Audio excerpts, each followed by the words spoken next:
Épilogue. France.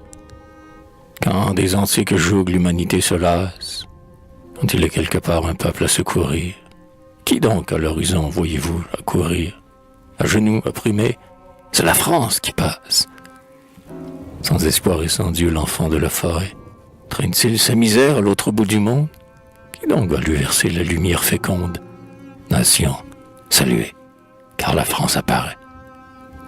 Et l'immense avenir resplendissante aurore, pour vous joindre en faisceau, peuple de l'univers, faut-il percer les monts ou rapprocher les mers?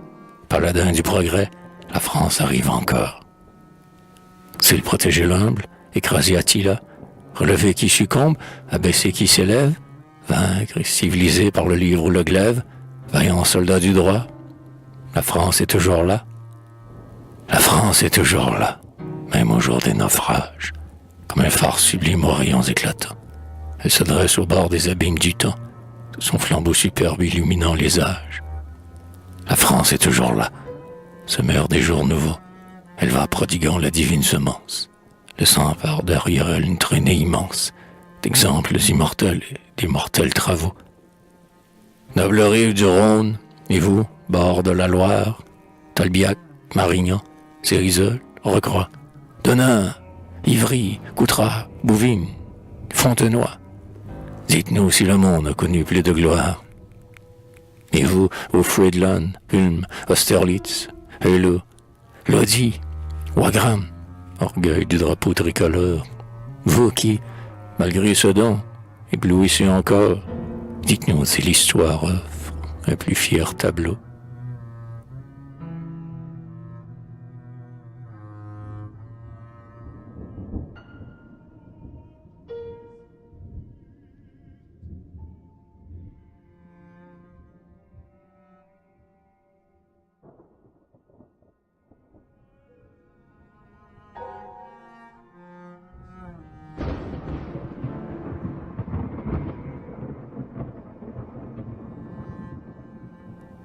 France, recueille-toi, France, l'heure est sacrée. L'humanité n'est plus la lourde barque ancrée, où les marins, croyant leur labeur achevé, s'endormaient au soleil ou chantaient aux étoiles. Désormais le vaisseau navigue à pleine voile vers les grands horizons rêvés.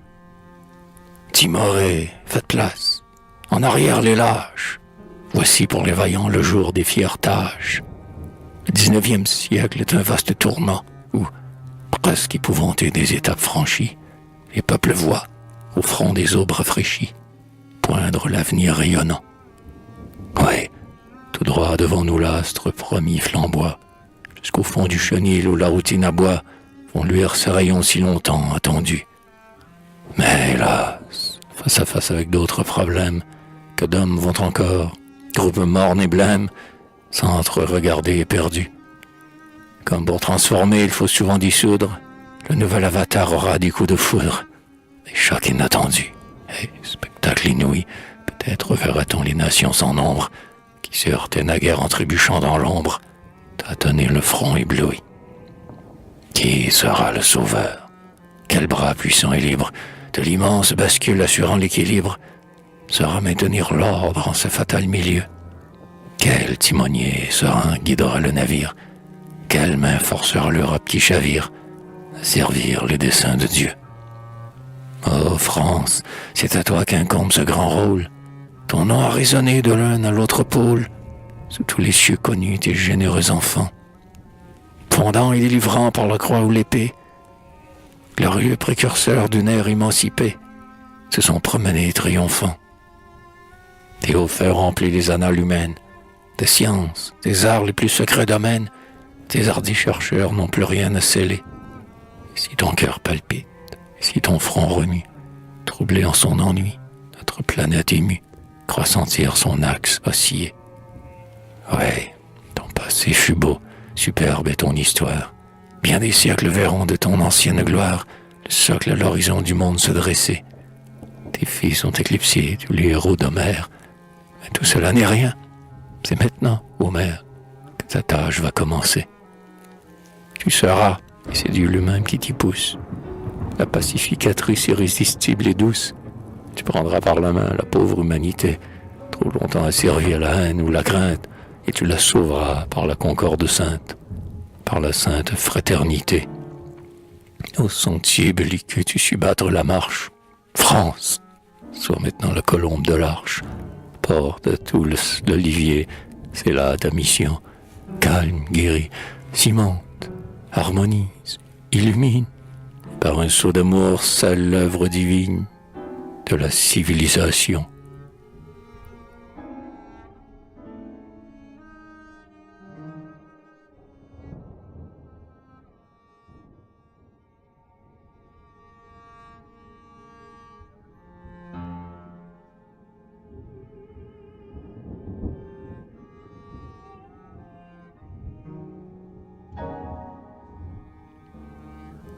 Mais pourras-tu suffire à cette tâche immense, patrie?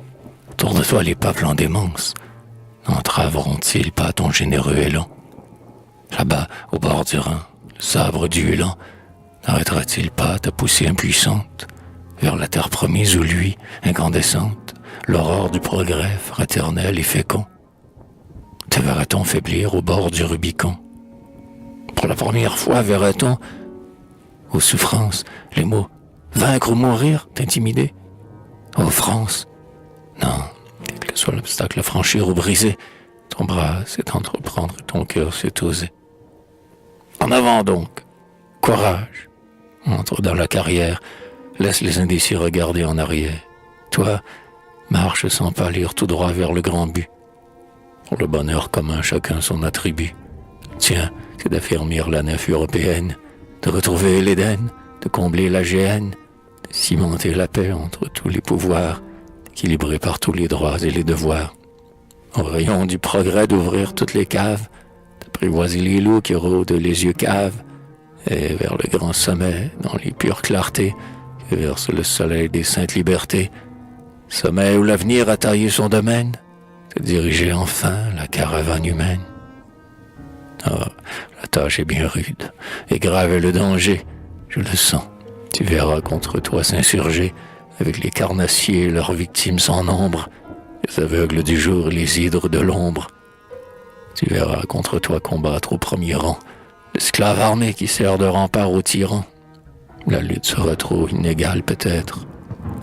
Sous l'effort combiné du despote et du reître, peut-être verras-tu s'éclipser ton grand nom et s'effondrer au choc de ta puissance. Mais non, tu sauras museler cette meute à garde.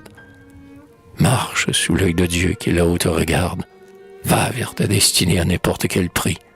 Suis ta sainte loi. Civilise ou péris. Ouais, péris s'il le faut. Pardonne à ce mot sombre, ainsi qu'un grand navire incendié qui sombre, ou plutôt comme l'astre immense qui s'éteint, le soir dans les brasiers de l'horizon lointain, drapé dans les replis d'une pourpre sanglante, et qui, longtemps après que sa masse aveuglante s'est engloutie au loin dans les cieux entr'ouverts, de ces rayons mourants d'or encore l'univers. Et puis si les hiboux disaient « La France est morte », on entendrait là-bas, de leur voix mâle et forte, nos enfants, relevant le drapeau des grands jours, crier au monde entier « La France vit toujours ».